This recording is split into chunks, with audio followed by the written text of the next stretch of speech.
자, 오늘은 마태복음 16장으로 이제 접어드는데, 이 16장이 마태복음 전체 28장 속에서 산봉우리에 해당하는 절정의 부분이에요. 베드로의 고백도 16장에 담아져 있죠. 그래서 16장은 하이라이트라고 할 정도로 아주 중요한 장이 되겠습니다. 그래서 오늘 이 첫 번째 하나님의 일기예보, 이 기상 상황을 유비하셔서 지금 뭔가를 말씀하시는데, 그 부분을 살피기 위해서는 우리가 지난주 스킵하고 지나간 15장의 끝부분을 좀 같이 볼 필요가 있죠. 자, 29절을 한번 보십시다. 29절. 예수께서 거기서 떠나사 갈릴리 호숫가에 이르렀다, 이렇게 돼 있어요. 자, 앞을 좀 보십시다. 거기가 어디입니까? 두로와 시돈 지역이었죠. 지난주 7부 시간에 나오신 분들은 그 가나안 여인이라고 불리웠던 수로보니게 여인 이야기를 함께 나누었었습니다. 매우 치열한 예수님과의 한판 승부가 있었죠. 예수님이 첫 번째 여인의 너무도 절박하고 간절한 딸의 치유에 대한 요구에 아주 낯선 모습을 보이셨어요.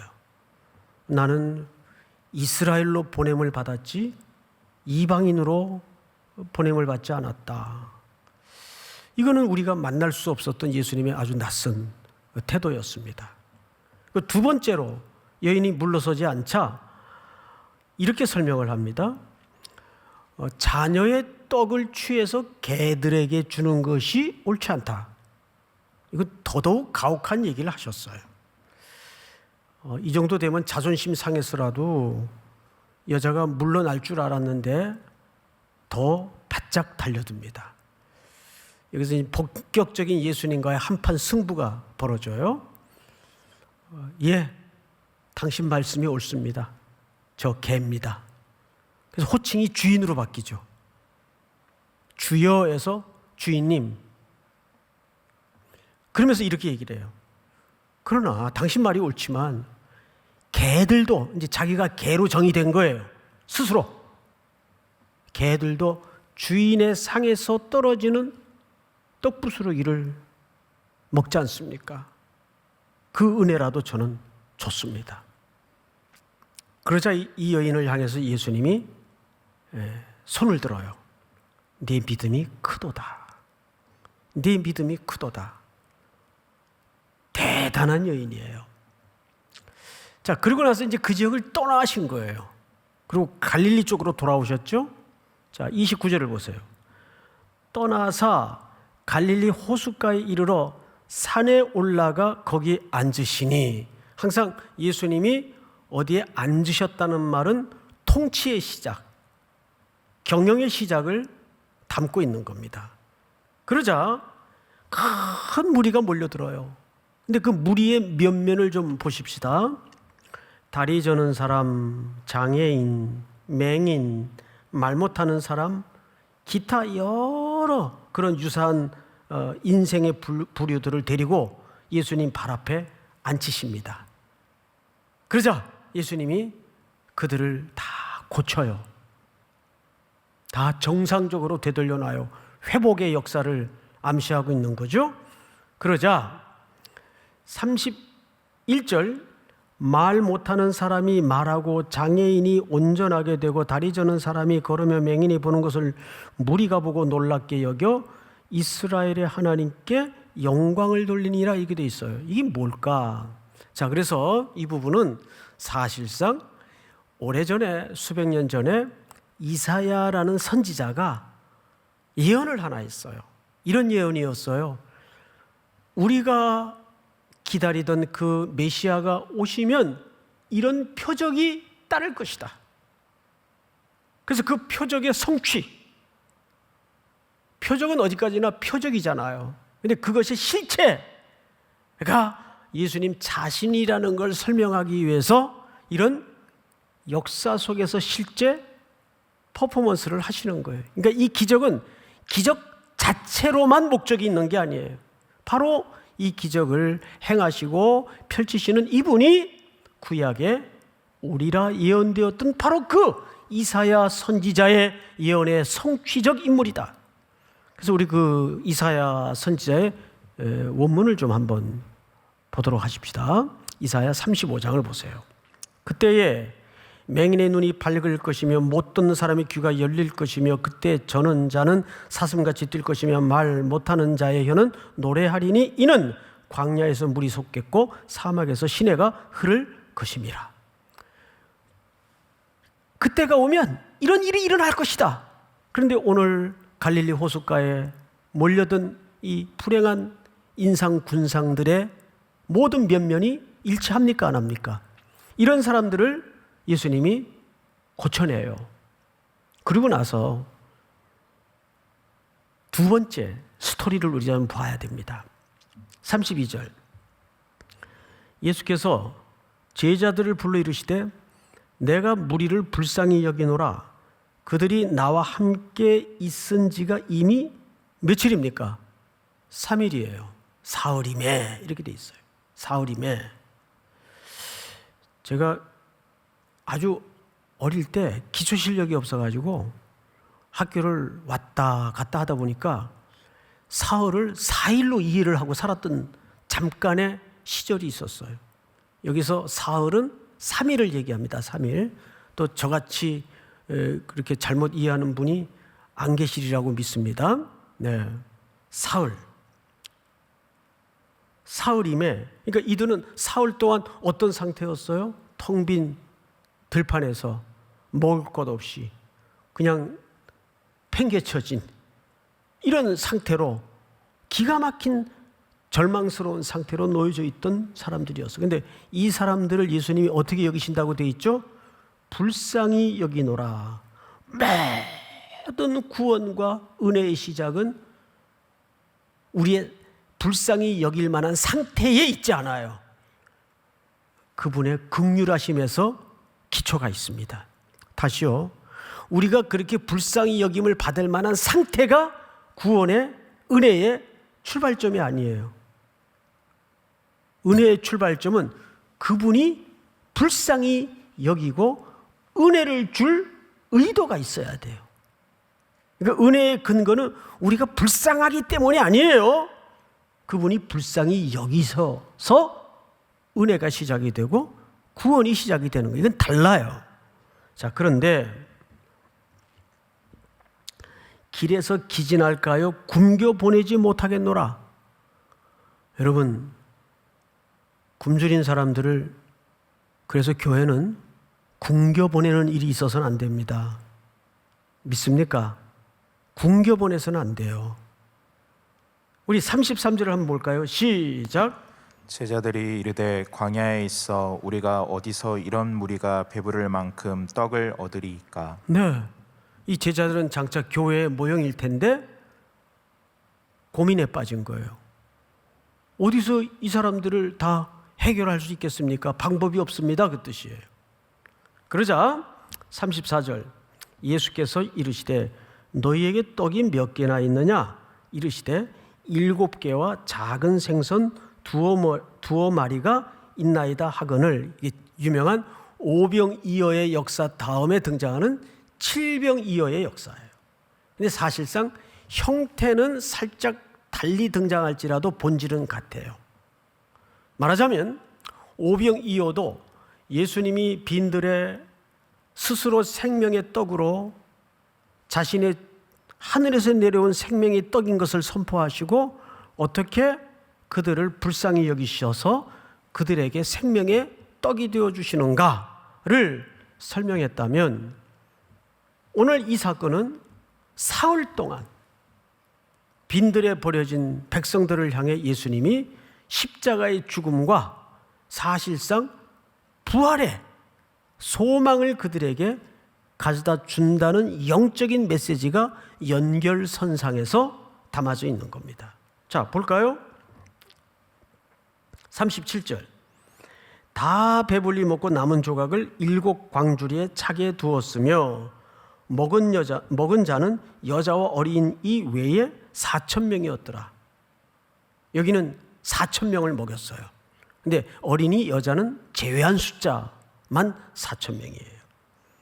39절 다 같이 시작. 예수께서 무리를 흩어 보내시고 배에 오르사 마가단 지경으로 가시니라. 예. 이 지역이 사실 세월이 워낙 흘렀기 때문에 정확하게 어느 지역이다라고 이렇게 설명할 수는 없어요. 어쨌든 마가단 지역으로 가셔서 이제 오늘 이야기가 등장을 하는 겁니다. 그러면 이제 오늘 이야기를 우리가 성령의 조명을 통해서 나누다 보면 방금 설명드린 이 두 건의 스토리가 어떻게 연결이 되고 맥락이 맞닿아지는가를 자연스럽게 만나게 될 겁니다.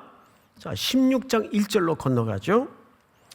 바리새인과 사두개인들이 와서 예수를 시험하여 하늘로부터 오는 표적 보이기를 청하니, 이렇게 돼 있어요. 이 1절인데 1절만 해도 담아진 신학적 담론이 너무 많아요. 그래서 일단 단어 하나하나를, 그래서 오늘 본문이 4절밖에 잡혀 있질 않아요. 설명을 좀 드리도록 하겠습니다. 우선 2000년 전 독자나 2000년 전의 유대 사람들은 이 1절을 보면 고개를 갸우뚱거려야 정상이에요. 우리는 2000년 후에 워낙 이 바리새인들 또 사두개인들 이런 표현들이 익숙하다 보니까 별 고민 없이 그냥 읽을 수 있을 텐데 2000년 전 유대 사람들은 바리새인과 사두개인이 함께 예수님을 찾아가? 이건 말이 안 되는데? 이럴 수밖에 없는 거예요. 왜냐하면 우선 바리새인과 사두개인들이 그 시대에 어떤 관계에 있었는가를 좀 들어보면 이제 그 이유를 알 수가 있습니다. 이들은 절대 연대할 수 없는 관계예요. 그러니까 심하게 얘기하면 아주 상극이에요. 건건이 싸우고 부딪혀요. 사도행전에도 보면 그런 이제 신뢰들이 소개되어 있습니다. 우선 신학부터 다 달라요. 자, 바리새인부터 설명을 하겠습니다. 바리새인이라는 뜻은 구별하다, 나누다 그 뜻이에요. 이들이 처음부터 어떤 의도를 가지고 이 구별하다, 나누다라는 집단이 되었는가 하면 헬레니즘의 문명권 가운데 로마의 권력을 등에 업고 이방 문화가 유대 사회에 쓰나미처럼 밀려 들어와요. 그리고 그들의 순수했던 여호와에 대한 신앙이 섞여지고 혼탁해지기 시작합니다. 그래서 야, 이거 이렇게 돼가는 우리 다 매몰돼 죽겠다 싶어서 바리새인들이, 원래는 이름이 바리새인들이 아니었겠죠? 바리새라는 자체가 분리하다, 구분하다 이런 의미니까 야, 우리 이렇게 살아서는 안 돼. 우리가 제사장 직분은 아니더라도 적어도 제사장만큼은 성별된 거룩한 삶을 살자. 자, 본 의도가 좋아요, 나빠요? 굉장히 좋은 출발이에요. 그러다가 이게 너무 종교적으로 과열이 되고 종교적 열심이 더해지다 보니까 구분이 지어지면서 거기에 미치지 못하는 사람들을 단죄하고 정죄하기 시작했습니다. 그 사회에 통념을 만들어서 저 사람들은 죄인, 거기에 해당해서 자연스럽게 끌려 들어간 사람들이 장애인들, 창기들, 세리들, 이런 사람들이 사회적 통념으로 죄인으로 규정되기 시작했어요. 이것을 여지없이 말씀으로 박살낸 책이 사실은 누가복음이에요. 그래서 누가복음에는 제일 많이 등장하는 부류들이 창기, 장애인, 세리, 유독 그래서 많이 등장하는 거예요.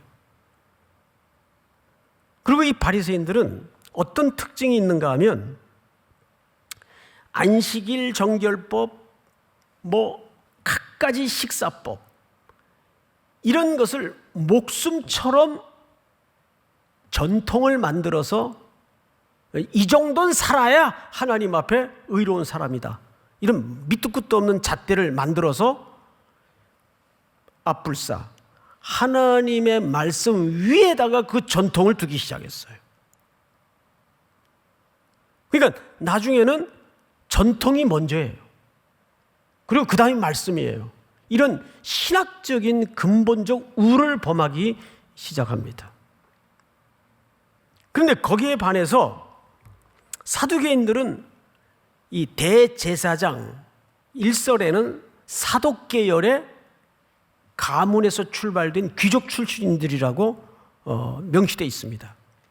그러니까 이들이 귀족 출신들인 것만은 맞아요. 그러다 보니까 한 가지 핸디캡과 약점이 뭐냐 하면 일반 서민들에게는 이렇게 호응이 없어요. 이들에 대해서.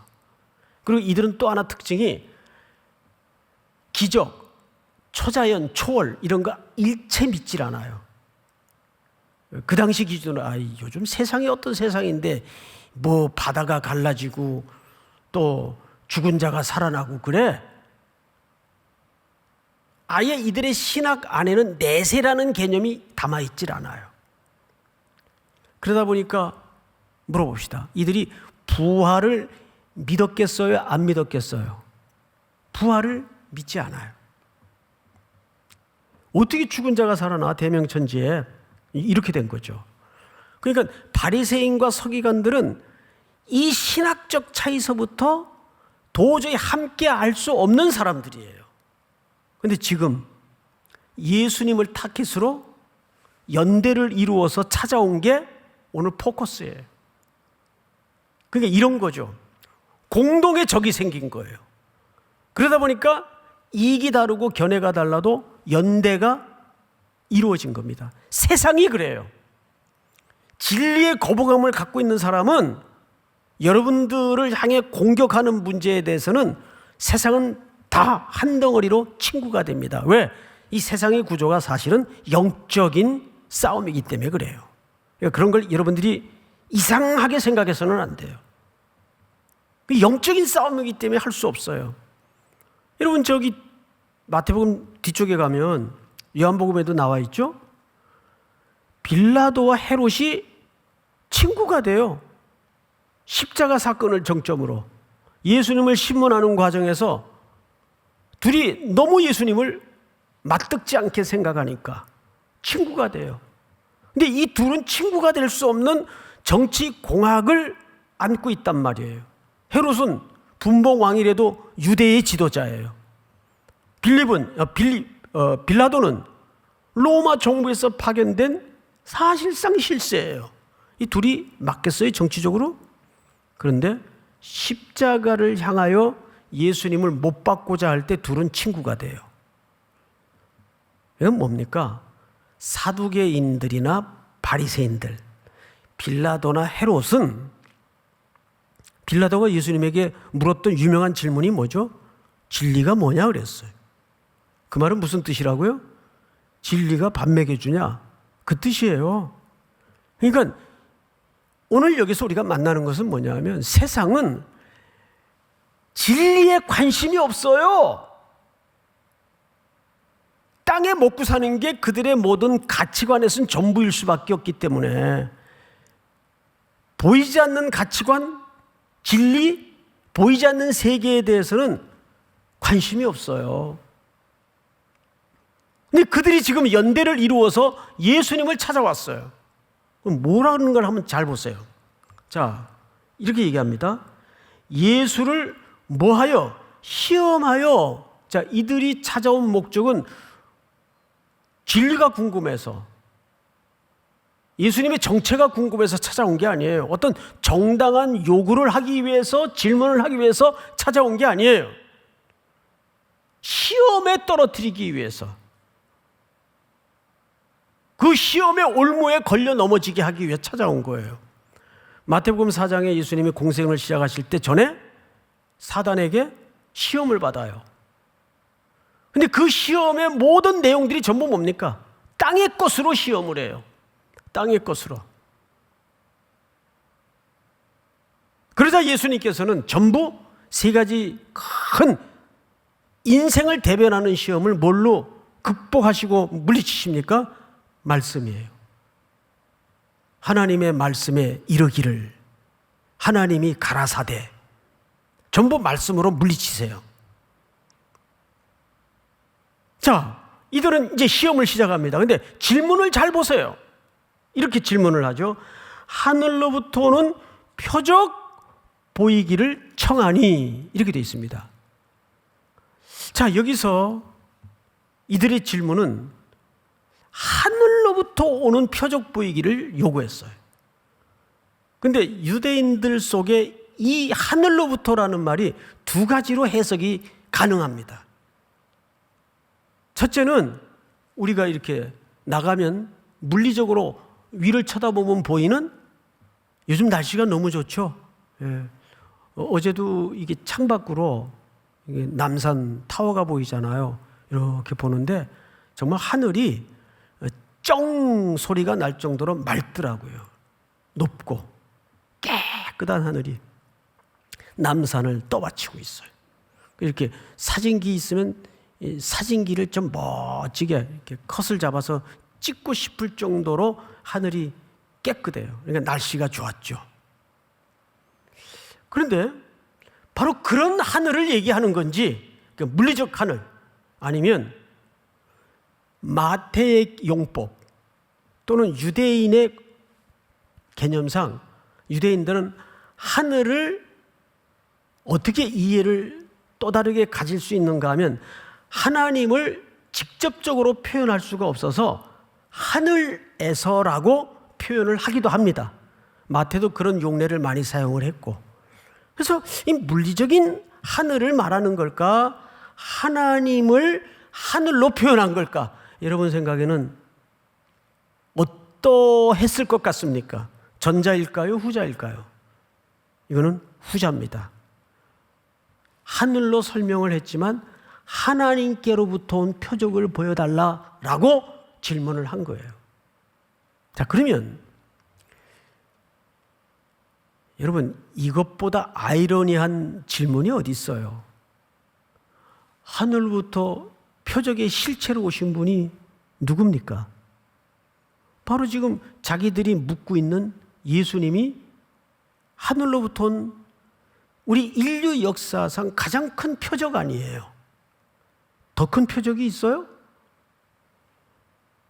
지금 바리새인들과 사두개인들은 연대해서 그 질문을 하고 있는 거예요. 하나님께로부터 온 표적을 보여주십시오.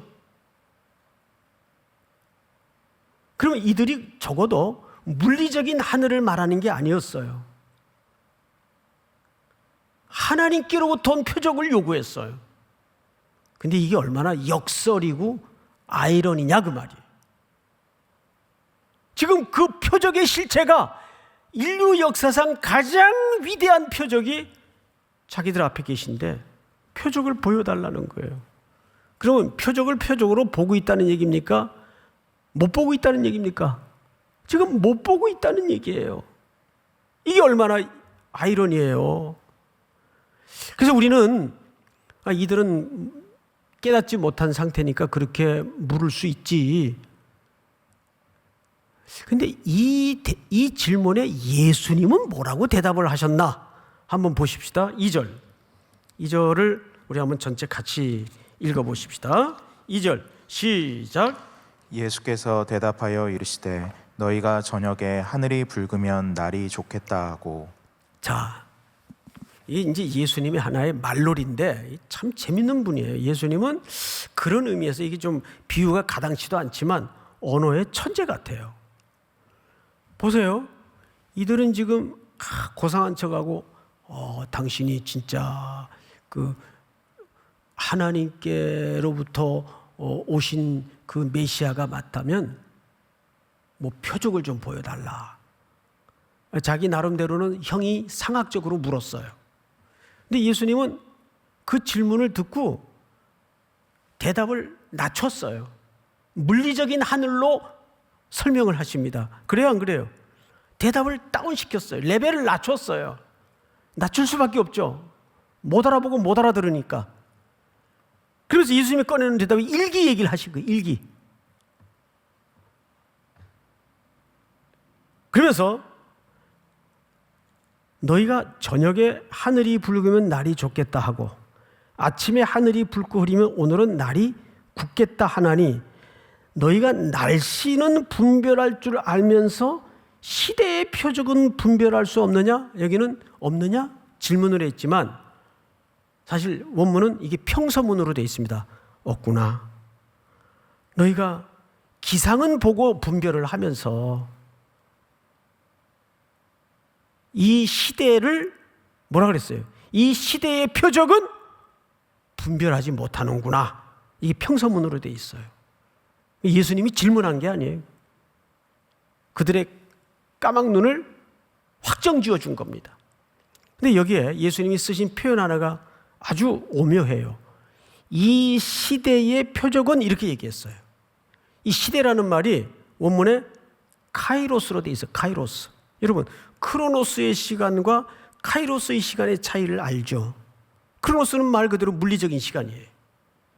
근데 카이로스는 의미, 어떤 정해진 결정적인 때를 종말론적으로 말할 때 카이로스라는 시간을 써요. 그럼 예수님이 여기서 말하고 암시하고 싶은 것은 뭐예요?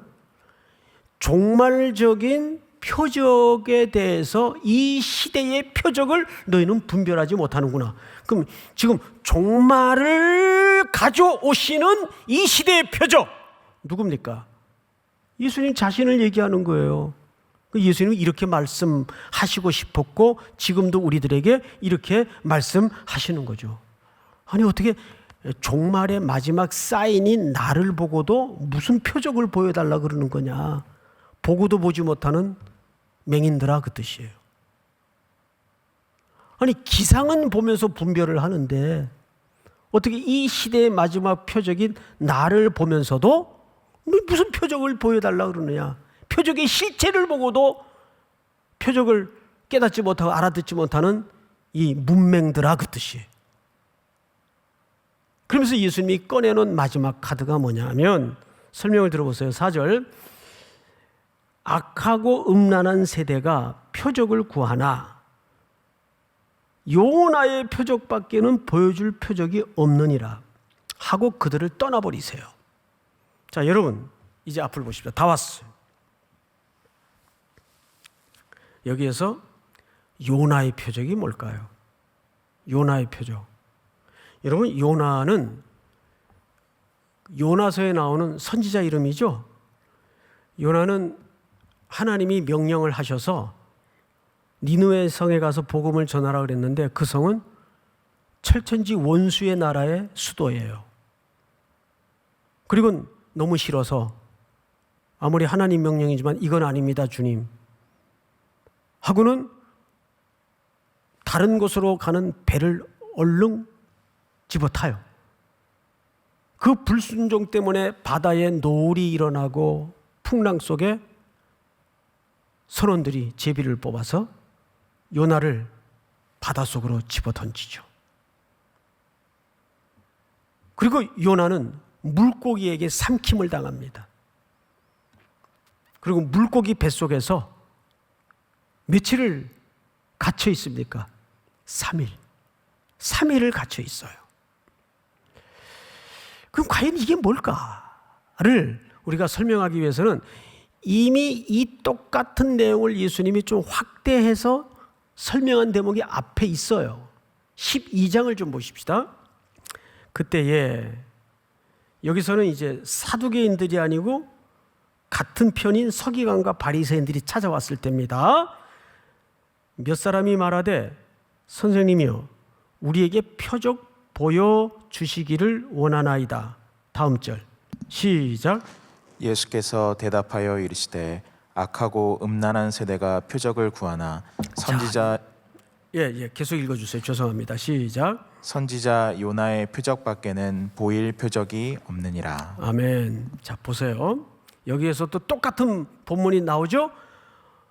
악하고 음란한 세대가 표적을 구하나 선지자 요나의 표적밖에는 보일 표적이 없느니라. 우선 악하고 음란한 세대가 어떤 세대를 말하는가를 좀 유대적 관점에서, 유대적 통념에서 이해를 가질 필요가 있는데 두 가지입니다. 악하다. 이 악하다라는 말은 인간의 근본적인 죄성을 얘기해요. 오늘 본문에서는 사실상 다음 주쯤 우리 그 부류들을 다시 만날 텐데 바리새인들을 얘기합니다. 그리고 예수님이 후에 보면 바리새인들의 뭐를 조심하라 그랬죠? 누룩을 조심하라 그랬어요. 누룩은 어떤 용품입니까? 식품입니까? 영향력을 갖고 있어요. 누룩을 넣으면 빵이 부풀어요. 발효돼요. 맞죠? 그건 영향력을 얘기해요. 영향력. 그리고 유대인들은 특별히 이 누룩을 굉장히 중요하게 조심스럽게 다룹니다. 그러면 여기에서 악하다라는 말은 인간의 근본적인 악을 얘기하고 그 악이 우리 속에 내재되었을 때 거기에서 뿜어나오고 거기에서 영향력을 끼치는 모든 죄의 행실들을 얘기하는 거예요. 이게 악이에요. 악하고, 그러니까 여기서는 윤리 도덕적인 개념을 포함하지만 그것을 얘기하는 건 아니에요. 그러면 다음에 음란한 세대가 뭡니까? 음란한 세대라는 것은 단순한 성적인 얘기를 하는 게 아니에요. 호세아 선지자의 이야기 속에 또는 다른 구약의 선지자들의 글들을 읽어보면 이스라엘 백성들이 타락해서 하나님을 배도하고 떠날 때 반드시 나오는 용어적 표현이 있죠. 뭐죠? 이 간음한 이스라엘아 이렇게 돼 있어요. 그러니까 부부관계에서 이탈된 관계 개념으로 설명을 해요. 이 음행한 이스라엘아 이렇게 소개를 한단 말이에요. 그래서 하나님과의 관계가 틀어졌을 때, 이탈되었을 때 그것을 음란하다고 얘기하는 거예요. 지금 사두개인과 바리새인들과 서기관들을 총망라해서 이들의 상태는 나무 잎사귀는 정말 열매가 많이 맺히는 풍성한 종교적 상황을 띠고 있어요. 그런데 그 속을 들어가서 보면 열매가 없어요.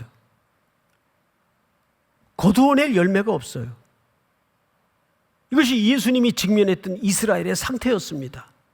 그래서 악하고 음란한 세대가 표적을 구하나 선지자 요나의 표적밖에는, 그랬을 때 이 요나의 표적은 그럼 뭡니까? 여기서 선지자 요나가 물고기 뱃속에 며칠 있었죠? 사흘. 우리 다음 절을 볼까요? 요나가 밤낮 며칠 동안, 사흘 동안 물고기 뱃속에 있었던 것 같이 인자도 밤낮 사흘 동안 어디에 있으리라. 그러니까 요나의 물고기 뱃속의 사흘의 사건은 장래 오셔서 우리 죄악을 용서해 주시고 우리를 대속해 주실 누구의 죽음을 예표하고 있는 그림이에요. 즉 그리스도의 메시아로서의 죽음과 고난을, 십자가의 사건을 예표하고 있는 그림이에요. 그런데 이 물고기가 예수님을 위에다 예수님이 아니라 참 요나를 집어삼켜서 위에다 다 녹여서 배설했습니까? 아니잖아요. 다시 육지에 토해냈습니다. 이것은 뭘 얘기하는 거예요? 요나의 다시 토해냄 속에 성경은 예수 그리스도께서 사흘 동안 죽음의 무덤 속에 있다가 부활하실 사건을 암시하고 있는 얘기예요. 이것이 요나의 표적 속에 담아진 겁니다. 그러니까 요나의 표적은 물고기 뱃속에 삼킴을 당했다가 다시 살아났다. 단순한 기적을 넘어서 메시아가 오셔서 왜 우리를 위해서 십자가에 죽으셔야 했는가? 이런 보고도 보지 못하는 문맹의 영혼들을 위해서 그분은 죽으셔야만 했어요. 그 길 외에는 방법이 없기 때문에 십자가에 죽으신 겁니다. 그리고 사망 권세를 깨치고 사흘 만에 부활하셔서 부활의 첫 열매가 되심으로써 믿지 않던 자들에게는 전부 표적이 된 거예요. 심판의 표적이 되고 믿는 자들에게는 무슨 표적이 됐어요? 생명의 표적이 된 겁니다. 보세요. 요나가 물고기 뱃속에 있다가 사흘 만에 토임을 받아가지고 니느웨 성에 울며 겨자 먹기로 이제 선교한답시고 도착했어요. 근데 성경을 읽어보시면 그 성이 얼마나 큰지 사흘 동안을 그것도 3일 동안을 돌아다녀야 돼요. 큰 성이에요. 그 당시 이 니느웨의 수도는 굉장한 성이었어요. 이방 나라지만.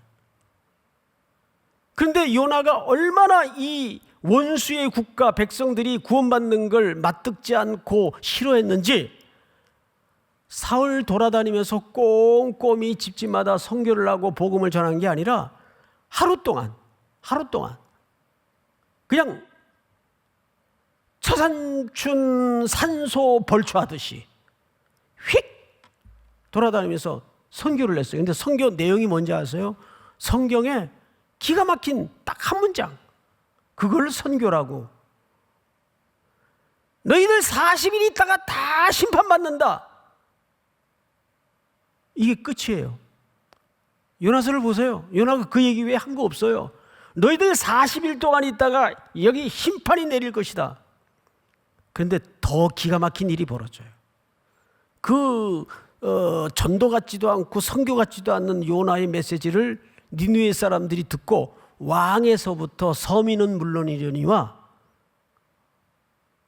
짐승들까지 베옷을 입고 금식을 하고 회개를 해요. 그러면 이 회개는 요나가 했다는 얘기입니까? 하나님이 주도권을 가지고 있었다는 얘기입니까? 하나님이 주도권을 가지고 그 속에도 하나님의 택한 백성이 있었다는 얘기예요. 선교의 주체는 인간이 가서 인간이 수단이 될 뿐이지 인간 때문에 설득이 돼서 예수를 믿고 돌아오는 게 아니에요. 그러니까 예수님은 여기서 요나의 표적이라는 것은 뭐냐면 내가 앞으로 기적을 베풀어서 너희들을 설득시키고 굴복시킬 것이다, 그 얘기 아니에요. 내가 그래서 죽으러 왔다, 그 말이에요. 요나처럼, 요나가 물고기에 삼켰던 것처럼. 그러면 결론입니다. 예수님의 이 요나의 표적의 선언 속에서 우리는 뭘 마지막으로 붙들고 또 한 주를 버텨내야 될까요? 여러분, 우리 속에는 다시 수로보니게 여인의 이야기로 돌아가면 우리 속에는 어떤 의로울 만한 여지나 근거가 1도 없어요. 그러니까 우리는 깨달아서 믿음을 가지고 예수님을 구주로 보게 되는 게 아니에요. 믿어서 예수님을 보게 되는 거예요. 깨달아서 믿어지는 게 아니고. 그러면 그 믿음은 에베소 2장 8, 9절에 뭐라 그랬어요? 하나님의 선물이라 그랬어요. 혈과 육에서 나는 것이 아니고 죽었던 우리들을 예수님이 십자가에 대신 죽어서 우리를 살려내시고 눈을 만들어 주시고 완악하고 강팍한 심령을 갈아 넣어서, 터미네이터라는 영화 보면은 막 팔도 갈아 끼고 심장도 갈아 끼고 그러잖아요. 창조주 하나님께서 그거 못해요? 우린 영적으로 사탄의 유혹 속에 전부 이렇게 전멸, 썩은 냄새가 나던 존재들인데, 이거는 우린 자존심 상하고 뭐가 할 것도 없어요. 우리를 살려내셔서 눈을 만들어 주시고, 그래서 그런 중 누구든지 그리스도 안에 있으면 새로운 피조물이라는 말이 그래서 나오는 거예요. 믿어야 보여져요. 믿어야. 믿습니까? 믿어야 보여진단 말이에요. 그렇다면 오늘 우리는 하나님 앞에 매 순간마다 분초도 잊지 말아야 될 신앙의 태도는 이번 특세 주제 시편 70편 5절의 말씀처럼 나는 가난하고 비천하오니, 항상 우리는 십자가 앞에 세워질 때마다 하나님, 내게는 자원이 없습니다. 내게는 근거가 없습니다. 오늘도 나에게 이렇게 징징거리지만 버텨낼 수 있는 힘을 주시고 믿음을 주셔서 질질 끌고서라도 하나님 앞에 앉혀주심을 감사합니다. 그거 우리가 의지적으로 한 것 같죠? 아닙니다. 주님이 이끌지 않으면 아무도 아버지에게로 이끌림을 받을 자가 없고, 내 아버지의 손은 마녀보다 크심에 아버지의 손에서 빼앗을 자도 없고, 믿으십니까? 그래서 우리에게는 요나의 표적밖에는 자랑할 게 없어요. 요나의 표적, 십자가의 죽음을 얘기하는 거예요. 부활하신 예수 그리스도의 사건을 설명하는 거예요. 하나님은 온 천지에 하나님의 얼굴 표정을 감추어 놓으신 거예요. 구름 한 조각에도, 일기의 변화 속에도 하나님의 마음을 비춰내시고 하나님의 얼굴의 표정을 우리에게 보여주시는 겁니다. 우리가 주님과 깊이 밀착되어 있으면 그게 다 보여져요. 일반 은총 속에서 나로 하여금 만나지는 사람들, 나로 하여금 겪게 하는 모든 일련의 일들이 하나님이 무심히 흘러가는 사건, 시간들은 절대 없습니다. 그래서 우리가 한 주간의 삶을 시작할 때에도 치열하게 주님과 빈틈없이 밀착이 되어서, 주님, 이 한 주도 또 어떻게 사나, 그게 아니라 이 한 주도 어떤 일을 준비하고 있습니까? 세상이 다 나한테 떼거리로 맞짱을 뜨자고 덤벼들어도 저 겁나지 않습니다. 주님과 밀착되어 있으면 되잖아요. 다윗의 고백처럼 전쟁은 누구에게 속한 것이니? 여호와께 속한 것이니. 우리의 삶은 누구에게 속한 겁니까? 그리스도께 속한 것이란 말이에요. 그것이 그냥 언어의 유의가 되어서는 안 되고, 그냥 우리의 선포와 고백의 차원에 머물러서도 안 되고, 현실이 돼야 된단 말이에요. 따라서 합니다. 하나님이 현실이다. 이번 특세 주제예요. 특세 주제. 하나님이 현실이다. 이게 말만, 구호만, 선포만 이루어져서는 안 돼요. 하나님이 현실이 돼야 돼요. 그러면 되는 거지 뭐. 그러면 하나님이 내게 현실이 되는데 뭐 내게 있고 없고, 내가 좀 망신을 당하고 안 당하고 뭐 그렇게 크게 중요해요? 여전히 하나님은 나를 아들이라 불러주시고 딸이라 맞아주시는데 뭐가 그렇게 중요해요? 그래서 이번 3주간 진행되는 특세는 여러분 생애에 저 왜 하나님은 현실인가를 하나님께로부터 확인받는 시간이 되었으면 좋겠어요. 그러기 위해서는 내일부터 워밍업을 해야 돼요. 워밍업. 본격적인 6월 7일부터의 특세를 앞두고 2주간 동안 우리가 운동을 할 때도 스트레칭을 먼저 해야 되잖아요. 스트레칭 안 하고 운동을 갑자기 시작하면 근육 파열되고 인대 끊어지고 난리가 나요. 그것도 매일 운동을 하는 사람은 그런 일이 별로 안 생기는데, 꼭 뜨문뜨문 운동하는 사람들이 한 번 나왔다가 뜨끔 보면 인대 끊어지고 그래요. 근육 파열되고. 그러니까 매일 새벽 기도는 길을 내야 돼요. 길을. 새벽에 새 길이 있습니다. 믿습니까? 이번 여러분들의 21년도 이 팬데믹 상황 속에서 맞이하는 세 번째 특세, 어느 해보다도 가장 큰 은혜를, 하나님을 현실로 누리는 복이 있기를 주의 이름으로 축복합니다. 우리 다 일어나십시다. 우리 날마다 숨쉬는 순간마다 우리 지난주처럼 우리 이제 마지막 예배니까 우리 목사님들 또 다 좀 같이 올라와서 우리 청년들을 격려하고 성도들을 격려하는 차원에서 좀 같이 찬양했으면 좋겠어요.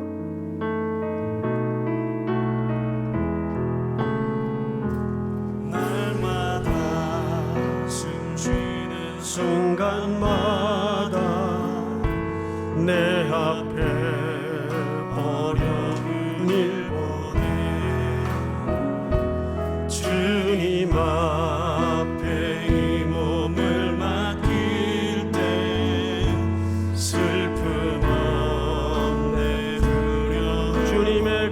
자비로운 손길, 주님의 그 자비로운 손길 항상 좋은 것 항상 주시도다. 좋은 것 주시도다. 사랑스레 아픔과 기쁨을 수고와 평화와 안식을 즐거와 평화와 안식을 날마다 주님 내 곁에 계셔 자비로 날 감싸주시네. 주님 앞에 이 몸을 맡길 때 힘주시네. 위로함 주네. 어린 나를 품에 안으시사 항상 평안함 주시도다. 내가 살아 숨을 쉬는 동안 살피신다 약속하셨네. 나 약속하셨네. 인생의 어려운 순간마다 인생의 어려운 순간마다 이 약속 순간에 보내 약속 생각해보네. 내 맘속에 믿음 잃지 않고 말씀 속에 위로를 얻네. 말씀 속에 위로를 얻네. 주님의 도우심 바라보며 모든 어려움 이길 줄 믿습니다. 어려움 이기도다. 흘러가는 흘러가는 순간순간마다 주님 우리 3절만 손을 들고 다 같이 찬양합니다. 인생의 어려운 순간마다 주의 약속 생각해보네. 내 맘속에 믿음 잃지 않고 말씀 속에 위로를 얻네. 말씀 속에 위로 우리 주님의 도우심을 바라봅니다. 주님의 도우심 바라보며 모든 어려움 이기도다. 흘러가는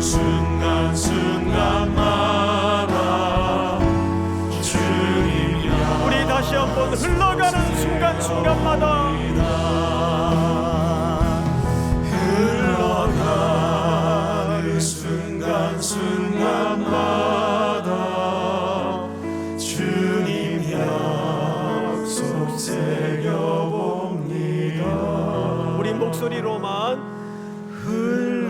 흘러가는 순간순간마다 주님 약속 새겨봅니다. 지금은 우리 구주 예수 그리스도의 은혜와 하늘 아버지의 크고도 높고도 넓으신 사랑하심과 성령님의 교통, 위로, 역사하심이 하나님을 현실로 붙잡고 또 한 주를 주님과 밀착하여 이겨내기로 점원을 나서는 사랑하고 사랑하는 귀한 청년들, 성도들 머리 위에 복중의 생명까지 영원토록 함께 있을지어다. 아멘.